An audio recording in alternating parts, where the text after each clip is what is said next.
here who chose to come to our session, you made the right choice. It's clearly the most interesting session in this parallel. So here, today we're here to talk to you about how we can have fun answering serious questions by bringing some positive disruption to our workshop discussions and brainstorming sessions. Okay? And so my name is Cyril, I'm from Elma Research. I'm here co-presenting this piece of work with Katharina from Roche in Basel here. Okay, so we want to talk to you about workshops. I know that this is a market research conference, but workshops are very important for us and also for our industry because they are one of the very rare opportunities for different people from different countries with different job functions to get together and then really focus on the limited number of problems at hand to find solutions, to build strategies, and also to create the team spirit.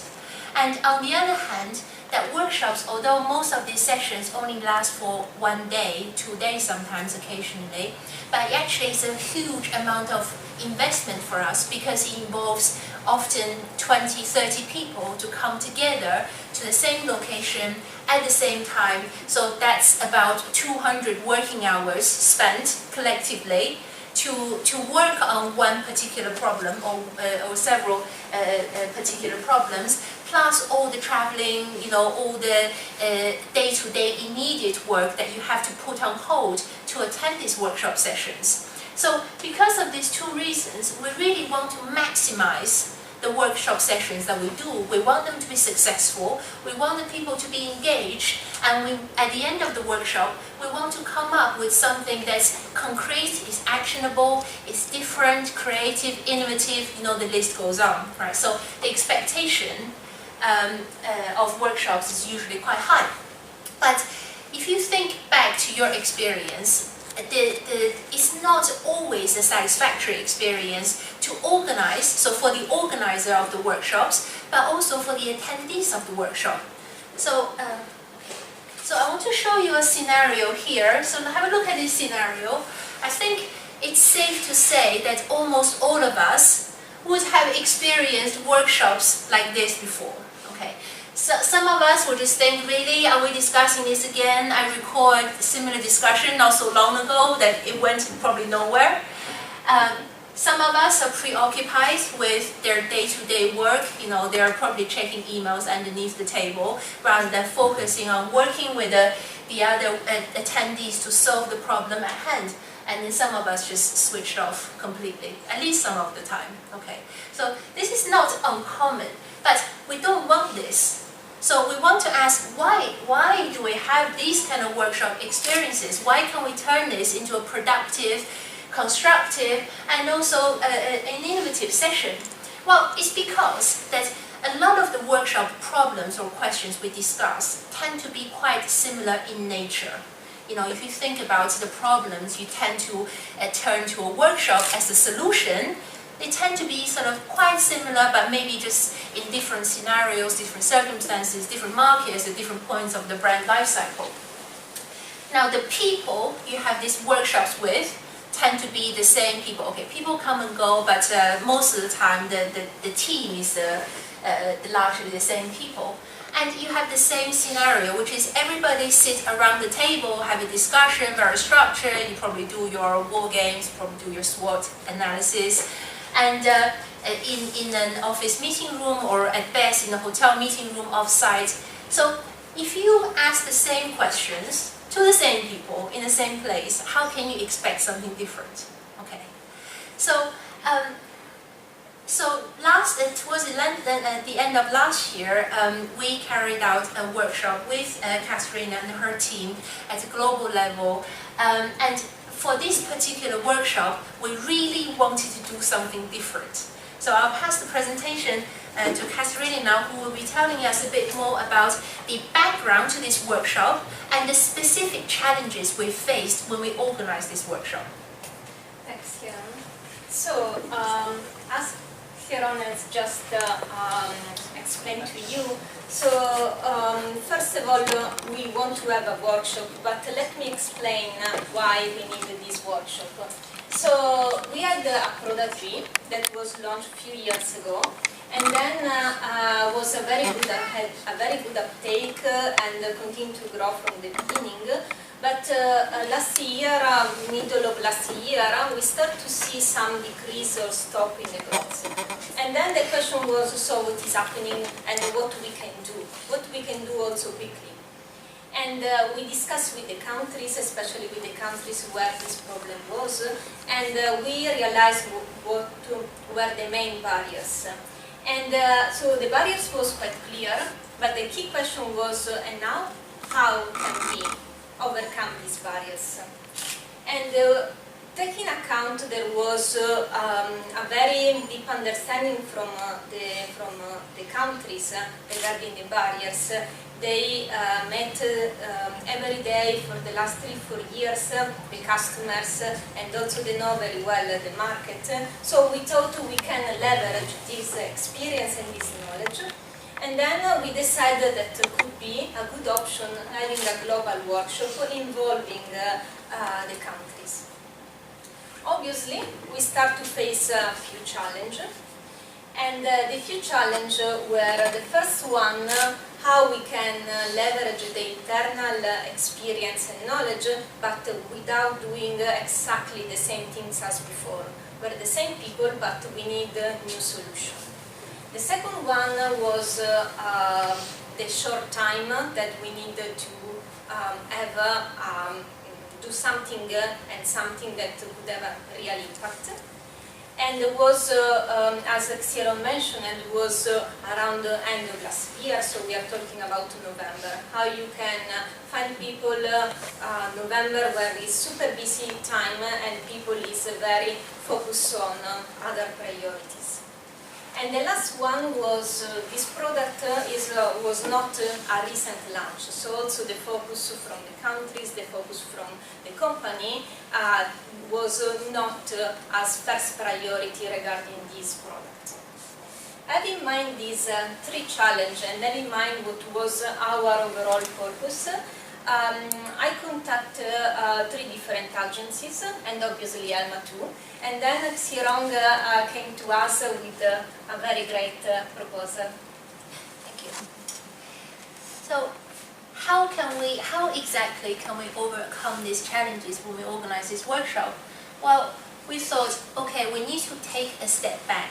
So rather than asking more specific questions such as how can we engage with the marketing and the brand team, how can we engage with the sales reps, and how can we engage with Germany, for example, how can we engage with France, we ask one more general question, which is how can we engage with people?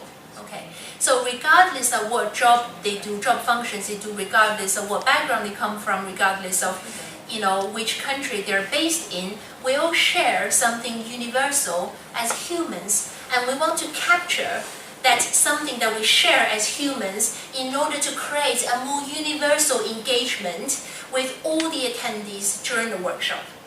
And what is that universal thing that we try to capture? The universal thing we try to capture is that for all of us, we have a rational side and a more creative side. Okay. Some of us, one side is stronger than the others, but regardless of that, we all have this both sides. And for those of you who come from a psychology, neuroscience, neuropsychology background, please don't tell me that this diagram is wrong. I know, okay. My school was a connectionist modeling.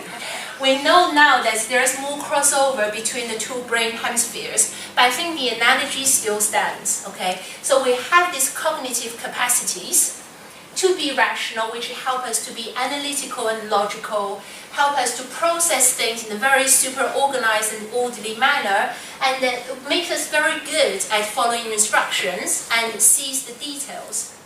And this is the cognitive faculties or functions that most workshops are designed to bring out of us. Okay, so if you think about the exercises and activities and discussions you do in workshops, a lot of them are very, very structured. You know, you are asked to categorize the things into different buckets. You're asked to create flowcharts, to order things. And these are all designed to target at the rational side of us. But there is a completely another side of us that's usually ignored or neglected during the workshops. That is the creative side. Okay, and it's very important that we engage with the creative side, because, you know, if we don't engage with the creative side, how can we expect new ideas? How can we get to the innovative solutions? And then how can we actually to engage with people, to deal with the attendees at a more emotional level? Because this is the side of the brain that makes us creative, imaginative. This is the side that gives us the original ideas. And this is the side that helps us to put the different pieces into a big picture. Okay. Then the question is, of course, how can we engage with this creative side? Which brings out, sorry, I'm old-fashioned. Why am I using the spacebar? Which brings out the next chap that I'm going to introduce you to. So this guy. This guy is called Johann Huizinga. Okay, I've known him for quite a few years, but I had to check online to see how to pronounce his name in Dutch. Okay.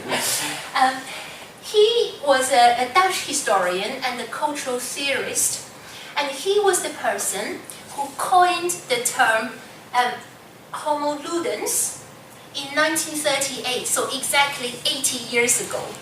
So we can take this presentation as an anniversary celebration. I don't know if there's any part anywhere else in the world where people are celebrating this anniversary, but we are. So we all know that we're Homo sapiens. Okay, that's the academic name for our species. So man the thinker. So the ability to think is one of the things that make us unique as a species. However, the Johann argues that, okay, but we are Homo ludens really, man the player. It's the ability to play that fosters culture. It's the ability to play that generates civilizations. This is his argument, okay? And we know that in the animal kingdom, it's the species that represent higher intelligence, for example, dolphins or chimpanzees, who display more playful behavior. Okay, so it represents intelligence. So we argue that to engage or to revive, more likely, the neglected creative side, we need to get people to play during workshops, but as well as the rational side. We need to combine our rational faculties with the creative side in order to have a structured workshop, because you still want structure, right? When you have 30 people and there's no structure, then it will be a mess. You still want structure, but you want to bring in the playful, the imaginative, the creative side to help you to engage, help you to inspire, help you to connect with one another. How do we play? Okay, so we already said we need to play in a very structured way. So that's why we call this gamification techniques. Okay, these are techniques that are more specifically developed to be used in a more organizational setting, in a more group setting, that help us to achieve still very concrete objectives without creating chaos during these sessions. And although this might seem new to us, but actually this is very, very established techniques in retail, consumer, FMCG industry. In fact, many big organizations use this quite routinely internally. So Google, Apple, they use these techniques a lot for their internal discussions. And then I will invite Katharina to explain to us exactly how we played during our workshop. Yes, so the idea about this game, this board game that is called Pharma Race, is like a monopoly. So, but a monopoly for the pharmaceutical industry. So, Xiron and the team from Elma suggested to have this game where there are two teams, and the two teams compete against each other, having one objective. So it's a game, but the cards for this game were designed specifically based on the objective that we had. So the barriers that we need to overcome regarding our product and the perception that we need to understand regarding our product. So everything was really tailored and done specifically regarding our specific situation. And then just to create some competition, there was also a prize for the most innovative solution then was that the attendees was proposing. And also to keeping as a game and similar to Monopoly, there were some cards that also were the same as in Monopoly. So just to the normal cards like to skip a turn and so on. So you have a mix of something that was very known from the game part and something that was more specific and more serious regarding the business part. And the day of the workshop, we had 22 attendees from different countries, and we have a very short initial plenary session just to set the contest and to set the objectives. And almost immediately we split the people in 4 teams, and the teams have the name of explorers because we really want them to think as explorers. We need to find something new, and they work through the EphRMA race game and to find innovative solutions. Then these solutions were brought to the plenary to discuss together, and then there was a second step where split again. Because one objective for this workshop was not just to talk about barriers or to talk about the solution for the product, but also to think specifically what solution, how can we implement solution, what should be the action to implement the solutions we have just discussed.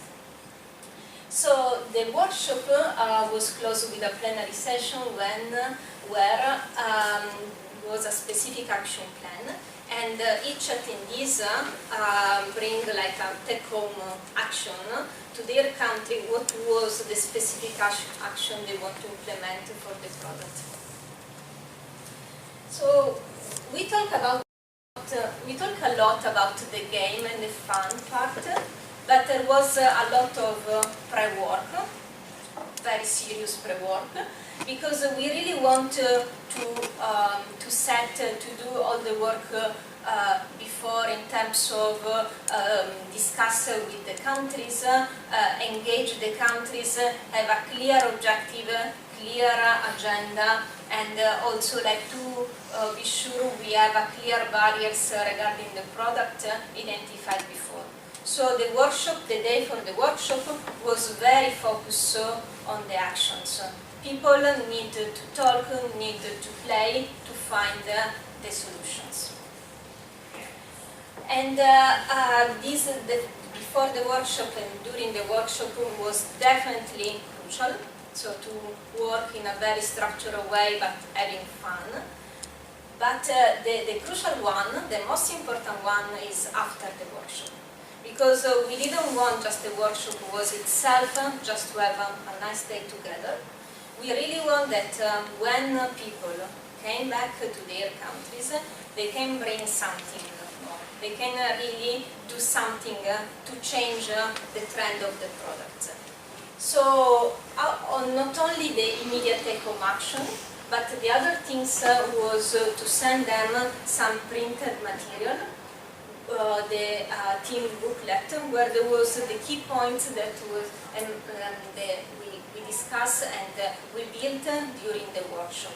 So they have some reminder to have on their desk. They have some key information and key points they can really develop in their application, in their discussion with the sales reps. So, what was after?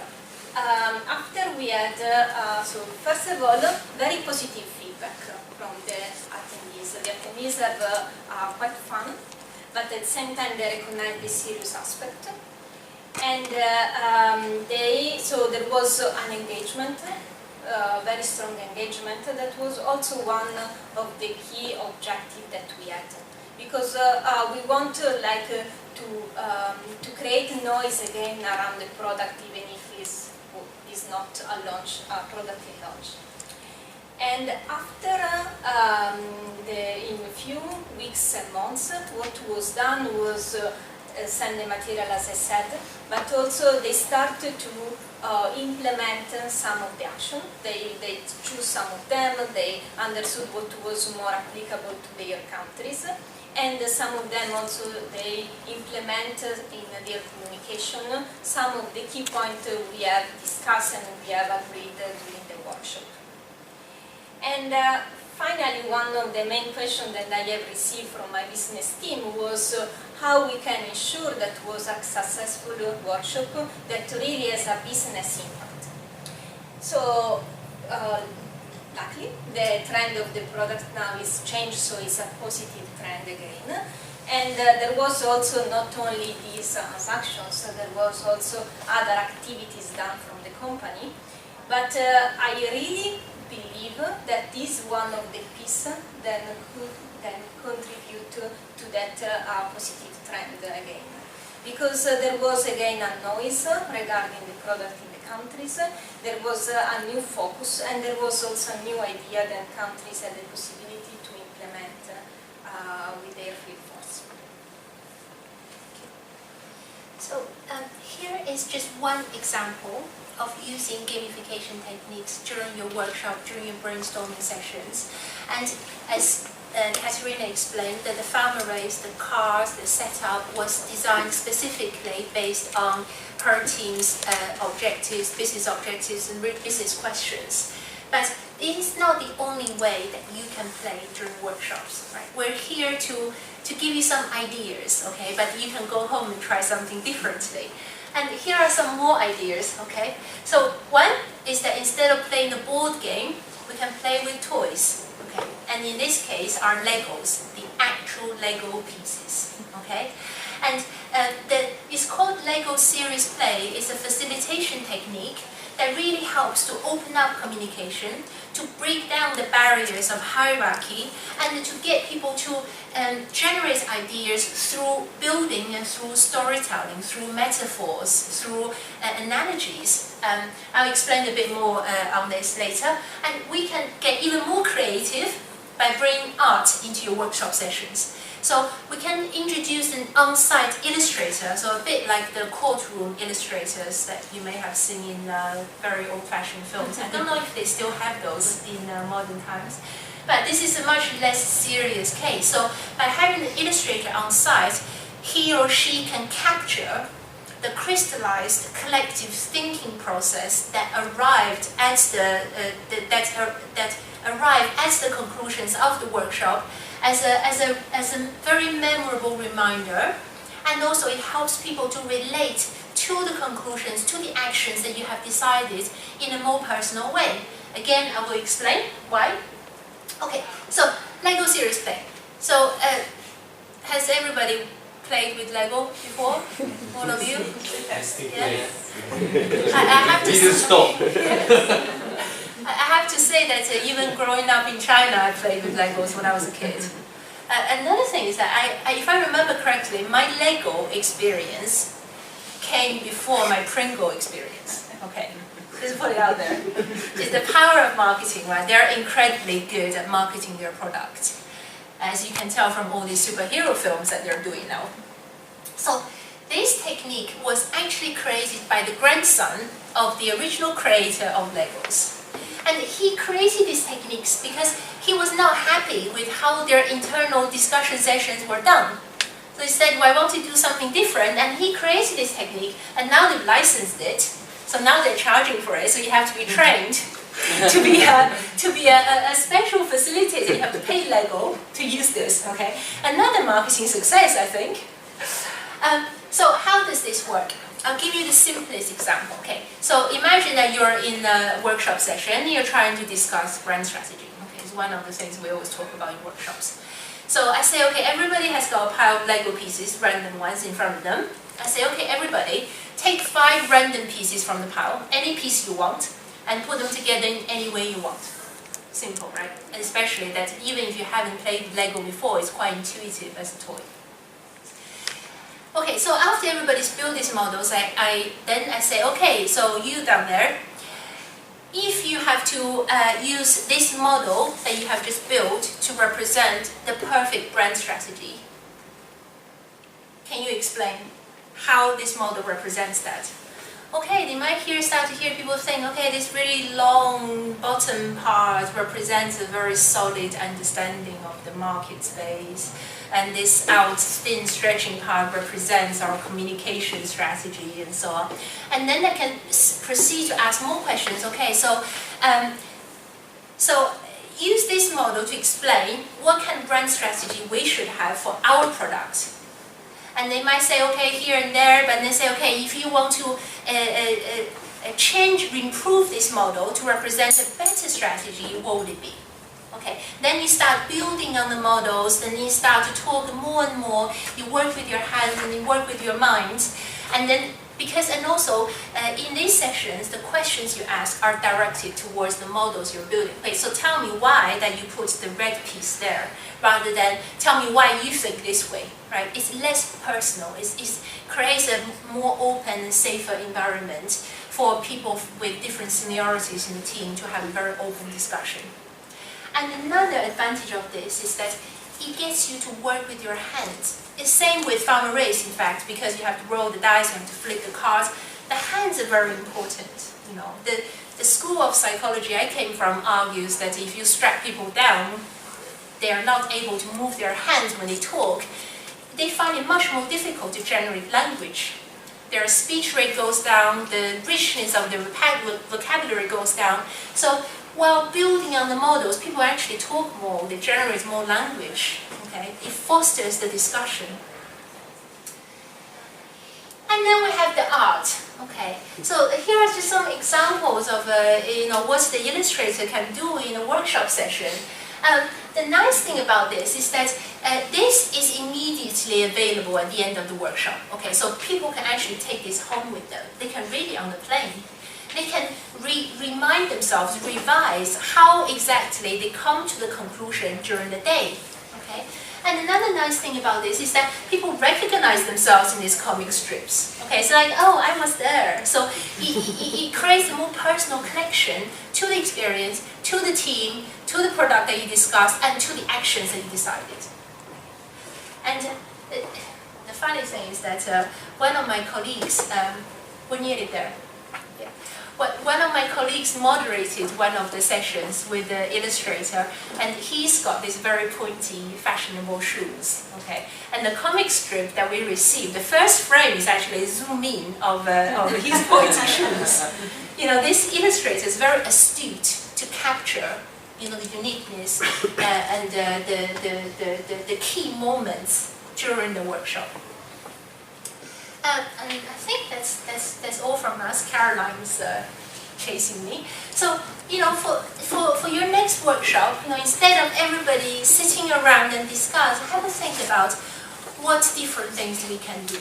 Okay? It does not necessarily need to be such structured, gamified ideas. You know, try to think of more creative themes for your workshops instead of just the dry business questions that we ask ourselves all the time.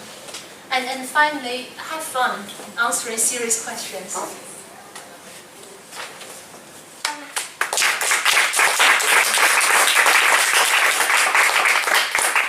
not sure if we have time for questions, but feel free to come to talk to us afterwards. Because I think the next session is waiting. Sorry. I know you're all burning with questions.